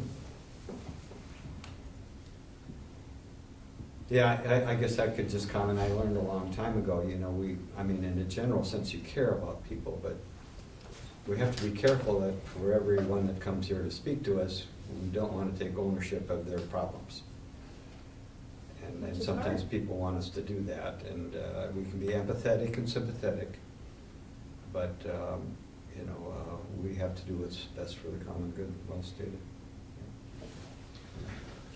Is that called a democracy? I think so. So we'll get an agenda together and we'll have the materials together, but we're really gonna work from this piece. Because this has been approved by the group. We're gonna be working, Brady's gonna be presenting information as it existed and the impact of it, that's on the tax statements, correct? Yeah, I would just so you know, because I communicated this to the radio station this morning, but Joe asked what was the impact just of the county levy in 2018 for a home at $150,000, and the estimate on that is about $120, and on a $200,000 house, about $171. So it's 150 and 200? Yeah, those two values, 150 and 200, were 120 and 171. So you hear that. And that's homestead. Yeah, well, it could be any house. This Any is house, just, okay. because this is just the difference. Yeah, okay. Assuming the basic levy, you know, that we had last year is already, any credits are already happening on that, so this is just your additional. Okay. And 19% of an increase in the This is the county- 19.9 that we, Yeah, this right. was our night printed. But 19.9 increase for our budget does not equal a 19% increase on your personal property taxes. That's not what we're seeing on average. Mine was 11. because If you didn't have an increase in valuation, if there was no change in valuation, most of them, of these houses in this range, are seeing anywhere from a 9 to 12. And that's because the hospital didn't go up, the school didn't go up, and so forth. The other levies, the EDA went down a little bit, so that moderated. That's, their overall levy is not 19.9, it's something less than that. 9 to 12 in general, unless there's some other change, valuation, classification, some other reason. And there's still some point in some of the commercial properties that we looked at, not the residential properties, where the impact on commercial is less than that. Yeah, there's Not, other not, things. there's not a real good rule of thumb. No, there's no rule of thumb. Had one call from commercial properties, why did state general tax disappear? What, there's a mistake, what happened? No. There was a law change Didn't change a this lot year first year. where they eliminated the first 100,000 of your value for commercial, for state general tax. So one property, their value dropped down to 98,000. I said, that's why you're at zero, because 98 is less than 100. The whole thing was exempted this year We for the were, first time. AMC, we were going for 500. Yeah, so 100 is a step in that direction. And they're talking about addressing this every year in the legislature from Mhm. here going forward to try and Mhm. do something to alleviate that state general burden on Mhm. commercial properties. And that all started with a commissioner in Aiken. He had been working on this for years, Really. yeah. So it helps the small operators. And I think the other piece is we'll listen to everyone. But, and that's why we're limiting, is because we'll hear from anyone who wants to speak. So we aren't gonna limit the time to an hour or an hour and a half. We'll hear from everyone who wants to speak. We'll just limit each person. We're not necessarily gonna have different sign-up sheets. We may have a sign-up sheet so that you can call people. Yeah. But we're Yeah. not gonna ask people to speak for or against, we're just gonna ask people who wanna speak. Yep. And then when we exhaust the list, then we'll call and ask if there's anybody that wants to speak who hasn't spoken. Great. So there's gonna be a sign-up sheet for Yeah. at the door to speak. And most of the reason for that is, well, A, the camera's gonna be there, so we're gonna have the documentation anyway, but the reason for doing that is For the so that you record. know names, and then for the Yes. record. Yeah, yeah, and it also holds us all accountable. You know, they signed up, they wanted to speak, but Yep. Doesn't limit to only that either. And if things get difficult, there's a plan. I think before we start the public comment period, we'll have you read the public comment rules. We'll ask people to be respectful, and we'll ask people not to cheer, not to jeer, not to comment on other people's comments. And if somebody does, then we'll remind them that we're asking them not to comment on those things. And if somebody does it again, then we'll ask them to leave. If it gets disruptive, then we can stop the meeting. We don't have to put ourselves in that situation. Good. I really don't think that's gonna be the case, but in this day and age where we prepare for anything, I think we at least have to think that through. Good. Pre-registration is not required though? Nope. Only at the door? No, we'll just have them sign up at the door if they wanna speak, and then we'll start with that list before we get to before we go anywhere else. And we won't read any letters. We won't read And any nobody can letters. give their time to somebody else. And, yep. 3 minutes per person. You can submit a letter, but it won't be read. Out of respect for everybody who attends. It's great. It's good. We'll treat people with respect, and they will treat us with respect too. Is that called the seaward development? It's great. Okay, so that's, What? anything else Oh, on truth and taxation? Cedar Grove. I'd like to talk to you about, what I should say. But, should I say, so if we're, I'll revise this based on this discussion and circulate it to the group just for, to have as a reference, and then circulate the agenda, just outlining, that with the introduction and the purpose, and introducing the ground rules. And Great. presentation of, explanation of current position, and then open it for the public comment period. great. And that should likely be included in the breakdown of like from 6 to 6:20, and then 6:20 till however long is needed to hear all the public comments, and put that right in the notice so those expectations are clear. Oh, that's fantastic. Okay. Good. Come a long way. It's gonna be good. Okay. So, moving on to discretionary budget. And again, we're really looking at, I apologize, the county operations, the joint powers agreements are things that we have contracts for. So we're really looking at, and Cook County Soil and Water, we really have an agreement with them. Technically, we have kind of an agreement with the Cook County Historical Society that we're gonna fund to some level, but we haven't set that up.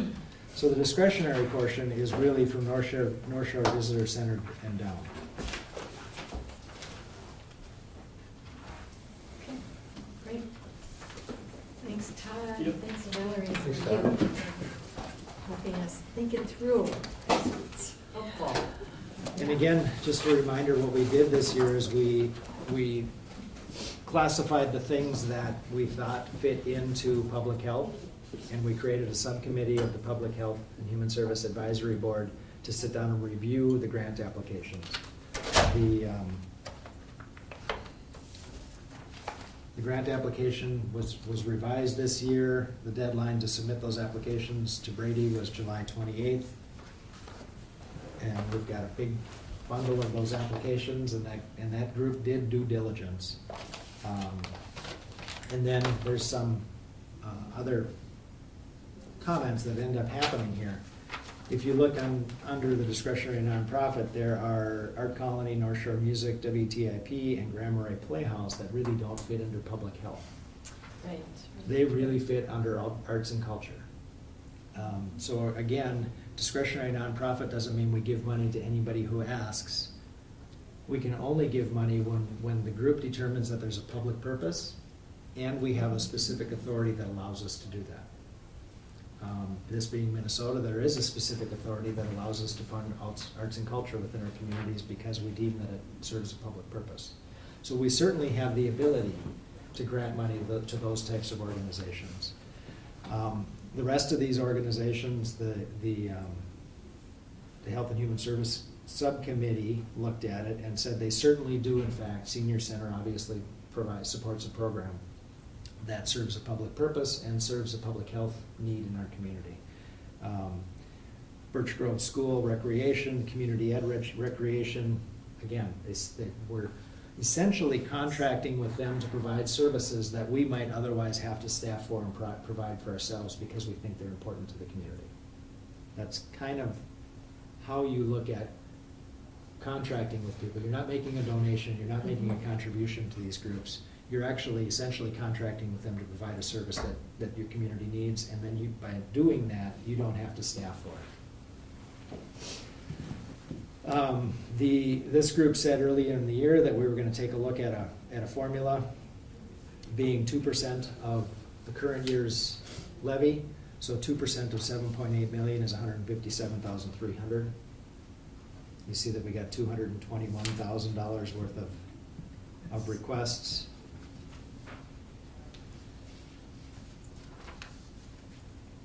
There were two significant new requests this year. Well, one significant new request, and it was from Cooperation Station. And the portion of the request that the group thought it would make sense to fund was the portion of the request that talked about training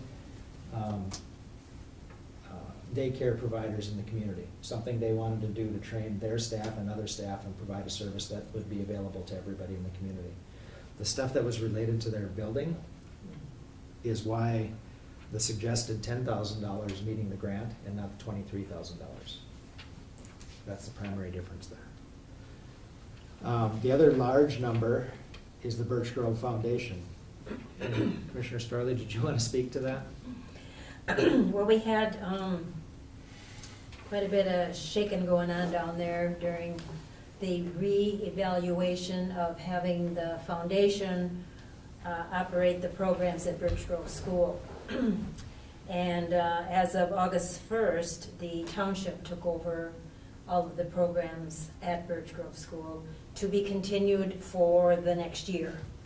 So We Connect then, who ran the senior programs, who did all of that, have pulled out, and they have another little office space somewhere else. So my understanding is that the township did submit by, was it July 28th, a request? The township did submit a request. Okay, Mhm. and We Connect did not. We Connected not. Right. No, the request was submitted by the township on time. Right. And that amount was? Was $40,000. $40,000, okay. And the recommendation of the group, 21,000 of that was for facilities and maintenance, and 19 was for program. And so that's where the level went right there is, we haven't solved our facility problems, and it's hard to say facility is public health related, and we don't have enough funds to go around, so let's look at program. And perhaps they go back to the townships to talk about solving the facility problem, or we come up with another solution for it. But the recommendation for 19 out of the 40,000 is based on the budget that they submitted, that 19 was related to program, 21 was related to facility. When we made those two big adjustments, getting down to the target of 157.3 was possible.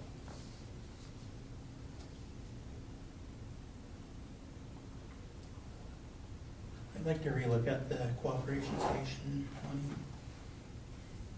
So now, given that context, that's what I'd like is a conversation about this, because essentially, what our practice has been is to revise this list and work these numbers a little bit, and or ask questions about them, and then approve the whole thing as a lump sum. So I think questions are perfectly legitimate. Yeah, I got some calls from some local daycare, private people on the cooperation station amount of money, and to give someone like that $10,000 and not look at everybody else at the other daycare providers doesn't seem right to me. So I think for I think- clarification, is that $10,000 is not the cooperation station recommendation It's- anymore? It's for training for all daycare Well, providers? it's for Cooperation Station, but their proposal is that they would make the service available to other providers as well. Okay. That's- And a private daycare doesn't have the same classification as cooperation station, legally we can't give money to a private daycare. Correct? I mean, every private daycare couldn't come in and apply for this. No, we couldn't, and there is precedent, and I did talk with a couple of other county administrators and some other program people, and determining public good and determining authorization for, I mean, there's precedent to say we could donate to them because they're 501c3, and we would agree that there's a public purpose. If we disagree, then we don't have to. I mean, we certainly don't have to, but there are people who have done it, and it's defensible as far as doing that. But it's still then a matter of priority, and it's still a matter of a conversation within the community about whether or not it's the right thing to do. But as far as having a defensible authority and public purpose, there are precedents within the state of Minnesota, and other counties have helped agencies do this. So that's as far as I went in doing the research to make sure that we wouldn't get in trouble of giving money to somebody that we shouldn't. So do they have a plan as far as including all of the childcare workers in training? I mean, is there a plan for that? It's just a I don't know title. that there's a plan for outreach as much as there's a plan to be willing to share what they would do with it.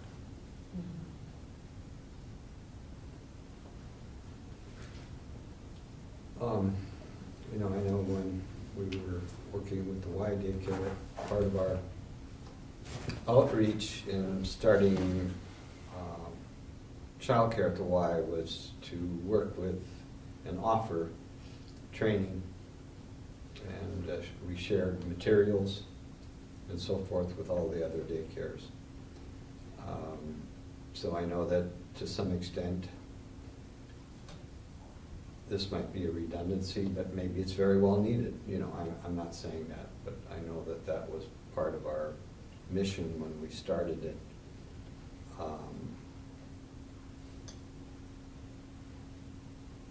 I don't know, I guess I'm a little uncomfortable with $10,000 unless I see a specific plan for it, but I would be willing to support, something going to their efforts to get going, because I know they need the help.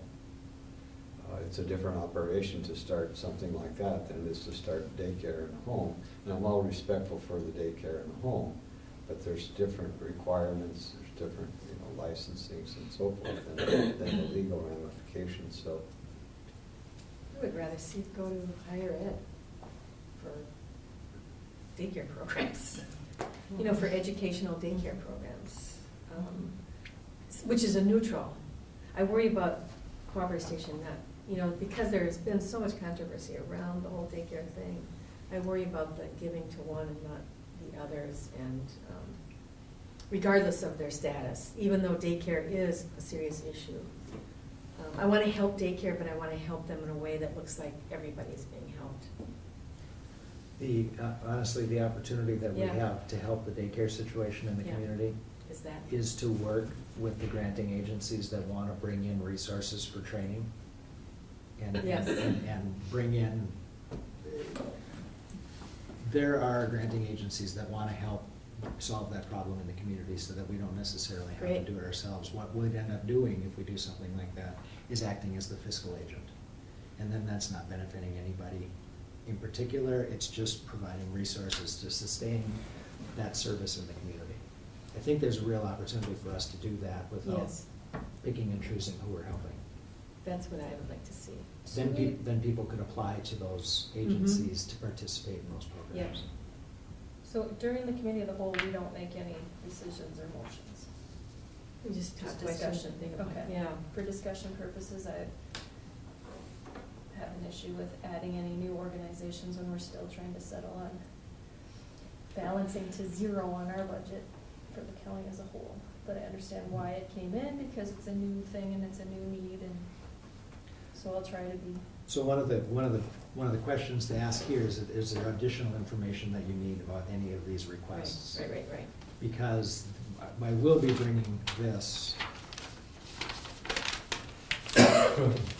to to a future board meeting so that we actually have a discussion and make a motion and actually set a budget for the non-mandated stuff. I guess, ask them if they have an actual plan, Ask them for. is what I hear from the rest of you, yeah. I kind of like what Jan said, go to higher ed if you need to, or Training. training or whatever, go there and Yeah. instead of allocating the money to cooperation state. Yeah, that just seems a little edgy. Well, we already have it in place at the Y.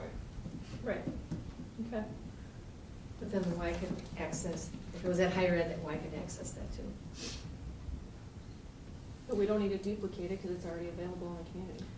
Right. Yeah, I think we have to check with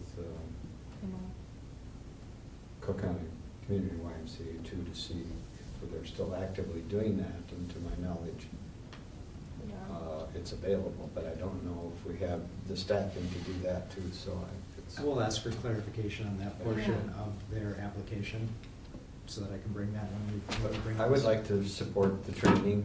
I mean, I think that's something Yeah. that we Oh, could sure. do to have benefit for the common Yep. good, so, but I respect that this is the place to do it, and I think that's maybe where our decision lies. Yeah.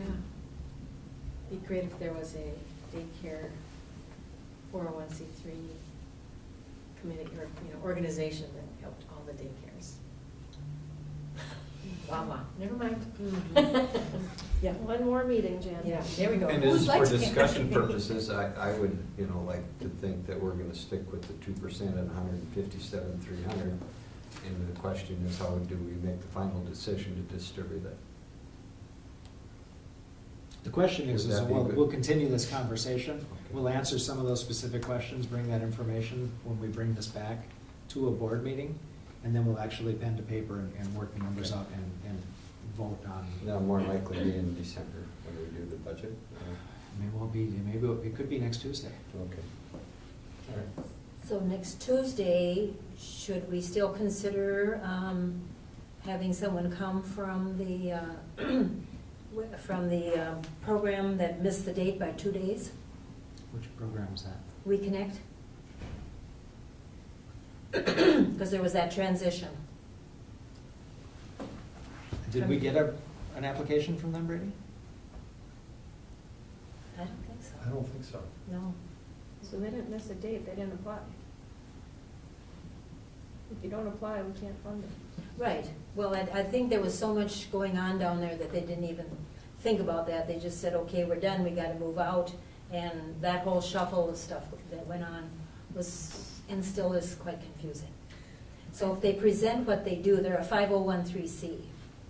If they present what they do, we Not could. this late in the year. I think we really have a problem Can we open it accepting up? an application Yeah. after the Mhm. deadline Okay. that we submit, that we publicize to everybody. Okay, I think that would be a problem. okay. I think I would need more information about even the $19,000 in the program from Birch Grove. I just would need that spelled out a little bit. Particularly when we're And going. I have that forward. budget information, so Yeah, I can bring great, that, that's. Great. 19? I have 15. Birch Grove Foundation? Mm-hmm. 19. Oh, my sheet might be older. No, the one that came in our packet says 19. On our packet for today. Yours says 19? Okay, mine Okay. says 19. Then I'm old. One of us is old. One of us is old. Okay, 19. Okay. So you question that Yeah. for their recreation? That's the summer program, the kids program? No. No? She's looking at the Birch Grove Foundation, 40,000 Oh. requests and the 19,000 It's recommended. this program. Yep. Yeah. Oh, okay. Well, we just talked about that. We did. No. The She was fac- just clarifying oh. that she still had a question about it. Oh, Yeah. okay, because we talked about the facility or the program. Yep. Yeah. But the recreation program, you're fine with that? Yep. Yeah. Community, Ed Rec, and Birch Grove, that's kind of their summer program. Okay, That's the summer That's- program, yeah. yeah. Yeah, because the recommendation is the same as this year Mhm. for that. Yeah. The 19 is a lot more than last year, or this Mhm. year. We're in 2017. Yeah.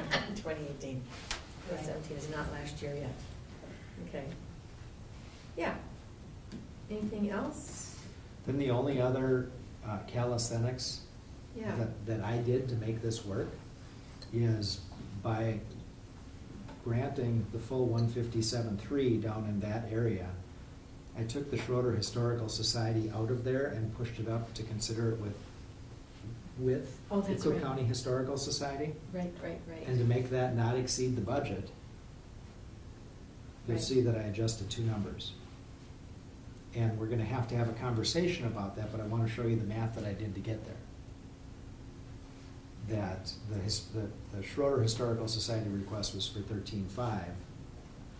And I know that there has been broad support from this group for that Right. group. Right. And so I'm just showing one representation of, say, taking the 62.5 requested for the Historical Society and splitting it between the two. Okay. Makes sense. So in all So, honesty, that 62. hasn't been vetted by a committee. That was just me showing how we met that fiscal need and still kept the request below down to 157.3. Then representing the Historical Society, I guess I have, what is that $10,000 for? Program For the Schroeder Historical Society? or at will for them? It's just everything they do. Okay, just to, Yeah, it's really sort of splitting the 62.5 requested Yep. But the proportionately. then we set Lots. precedent that we now have to do for Chickawauk and, Chickawauk has already pointed out several times over and over again that they don't ask for They money. don't ask. I know, but. And it's we've the been same funding same Schroeder process. for a very long time. Oh, we have, I'm Yes. sorry. Oh, long, Then since 2011. Schroeder's I'm sorry. Schroeder's on here Oh, from yeah. 2011. I'm wrong. Yeah. So I'm simply showing just it in didn't- a different place because it doesn't fit Right. in public health. I didn't see it anyplace else, but now I understand your explanation. It's moved up. Okay. It's moved up. So Yeah. they were under discretionary nonprofit, and now we're Yeah. moving them up to the, Oh, there. they're So government. they're together. I'm just showing them because they don't fit in public health. Yeah. I understand, thank you. And the other ones that relate under culture, Okay. arts and culture, I grouped together and we made a, Yeah, as long as we funded them in the past, I have no problem with it. What Chickawauk does is raise its entry fee and do more fundraising. Well, they've so got, we different. Don't have to operations, ask. Different model. so anyway, I just wanted to go through the assumptions and the numbers that are on there and we'll put it on the agenda. Yeah. I'm planning on putting these things on the agenda for Tuesday so that we can discuss Yep. them. If we come to a conclusion, then we're done. Yeah. We have to approve Yep. this budget, the EDA budget, and the library budget. The library is gonna be here on Tuesday next week at some point in the approval of the whole budget process. Those three are the ones really that we'd have to specifically, well, the EDA one, we have to specifically authorize, and the library one, we have to specifically authorize. We don't have to specifically authorize this, we just need to make it fit in whatever our final budget is for the county. Okay. The rest comes Correct. out of And, yeah, and the fire Got it. budgets, I think you looked at them, but we should approve those also. Great. So I just have one more question. The Art County has got 5,500 and 15,200 and another. I'm sorry, the $15,200 is a summary of 5,500, 2,000, 2,700, and 5,000. It's all four of them. It's Got all it. four of them. Got It's it, just got it, the, got it. it's just the highlighted Yep, of saying, it's all okay, arts and culture. when people are Yep. saying don't support arts and culture, I really wanted to pull that out Got and it. show, this is the amount of money out of this group that we're setting aside for that. Got it. 15,000 ugly little To a, pennies. how many $1 million economy that Right. arts and culture is Yeah. to us. it's- So, Is it still Central. 40 million? no, it's- Yeah, what, the arts and culture, the arts economy. the arts economy? Anyway, that number is just a summary of those four to show arts and Yeah. culture within the subset of discretionary outside of the public health related issues. Great. I get it now. Good Awesome. work. So, Yeah. Makes more sense. so you'll have that, I'll Starting to clean it make up a so lot of it's just sense. these pieces when we look at it. Great. And then we'll present the budgets that we have to, we'll put them all on the November list, and if we can't get to the point of deciding November 28th, then we defer them, we've got a couple more meetings after that. Okay. Okay.